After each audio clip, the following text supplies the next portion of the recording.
Good morning po. Tayo po'y mag-aral ng salita ng Diyos, the book of Hebrews chapter 10 verses 38 to 39. Ang matuwid kong lingkod ay mabubuhay sa pamamagitan ng pananampalataya. Ngunit kung siya'y tatalikod, hindi ko siya kalulugdan. Ngunit hindi tayo kabilang sa mga tumatalikod at napapahamak, kundi sa mga sumasampalataya sa Diyos at naliligtas. Faith and the new creation. Sa Bible po malinaw na sinasabi na tayong mga born-again Christians, tayo po'y binilang na matuwid ng Diyos at inaasahan ng Diyos na tayo po ay mamuhay ng may pananampalataya. The righteous shall live by faith. At na-observe ko po sa buhay na ito na napakahalaga po ng pananampalataya bilang isang Kristiyano. Dapat i-exercise po natin yung ating pananampalataya. Kasi kapansin-pansin na sa buhay na ito, hindi automatic na dumarating sa atin yung blessing. Kailangan manampalataya tayo. At maraming mga Kristiyano kaya nila hindi nai-enjoy yung kanilang privilege bilang anak ng Diyos dahil lang sa kawalan ng pananampalataya. At alam niyo po, iba-iba yung nagiging experience natin. At hindi po yan dahil sa yun ang ating kapalaran. Kadalasan po, yan ay dahil sa ating pananampalataya. Iba-iba po kasi ang pananampalataya na mayroon po tayo. Mayroon pong nananampalataya, siya'y pagpapalain ng Diyos, babaguhin yung kanyang buhay, pagagalingin, at palalayain sa kanyang mga pinagdadaan ng pagsubok. Meron namang mga Kristiyano na parang hindi na nananalangin ng ganoon. Parang kontento na lang sila dun sa kanilang buhay, kaya walang nangyayari sa kanilang buhay. At kapansin-pansin din po, maging sa ating pananalangin. Ang sinasagot po ng Diyos, yung ating panalangin na meron pong pananampalataya. Marami kasing mga Kristiyano, para bang hindi na nagpe-pray, bahala na lang kung ano yung mangyari sa kanilang buhay. Ang gusto ng Diyos ay yung manampalataya tayo. Kailangan may pinanghahawakan tayong mga pangako niya para tugunin niya yung ating mga panalangin. So, yan po ang aking observation bilang isang pastor at the same time bilang isang believer. Ang mga blessing, hindi natin masasabi automatic agad darating sa ating buhay eh.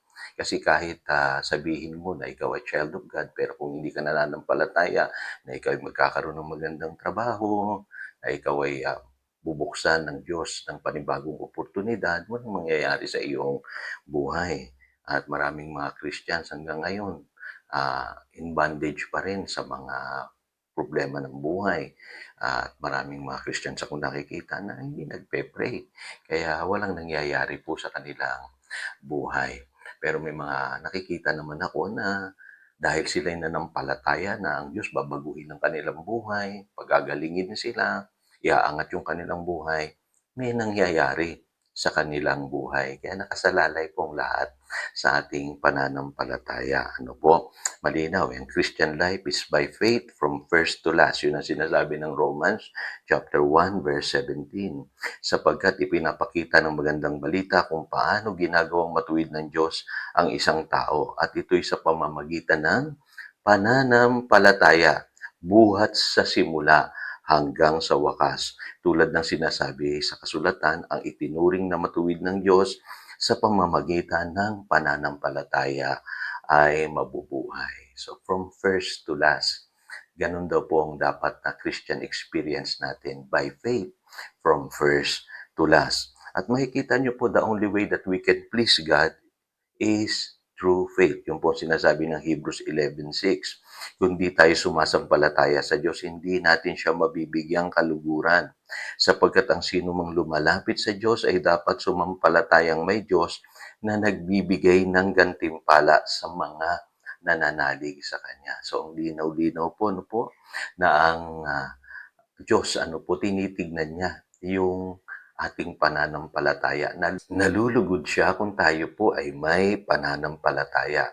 At para tumanggap po tayo mula sa Kanya ng gantimpala, kailangan nananampalataya po tayo. Yung po sinasabi ng Hebrews 11:6. At ang sabi po sa Romans chapter 5 verse 2, sa pamamagitan ng pagsampalataya kay Hesukristo, tinamasa natin ang kagandahang loob ng Diyos at tayo nagagalak dahil sa pag-asang tayo'y makakabahagi sa kanyang kaluwalhatian. So malinaw po, mai-enjoy lang natin yung kagandahang loob ng Diyos, yung grace ng Lord, ano po, sa pamamagitan din ng pananampalataya. Kaya sabi sa Hebrews chapter 4, verse 16, let us come boldly to the throne of grace and obtain mercy and help in times of need. So kailangan lalapit tayo sa Diyos boldly. May pananampalataya para ma-enjoy natin yung mga graces, ano po, yung kanyang mercy sa panahon ng ating pangangailangan. So, ito pang katotohanan na ito, napakahalaga rin. Sabi sa 1 John chapter 5 verse 4, sapagkat napagtagumpayan na ng mga anak ng Diyos ang sanlibutan at nagtatagumpay tayo sa pamamagitan ng pananampalataya.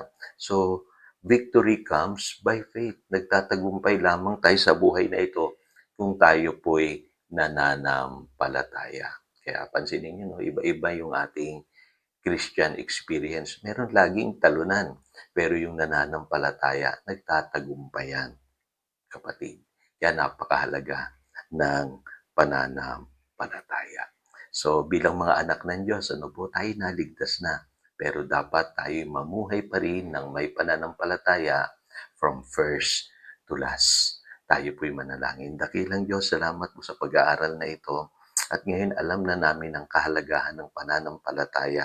Dahil sa pananampalataya, kami po'y nagbibigay ng kaluguran sa iyo, O Diyos.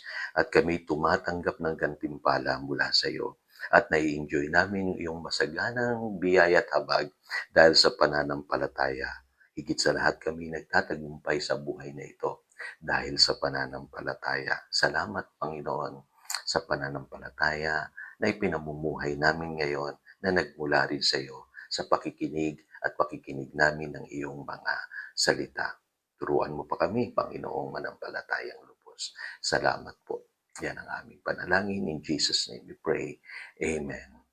Again, ito si Pastor Jojo, nagpapaalala upang daluyan tayo ng pagpapala, manatili tayo sa kanyang salita. Good morning.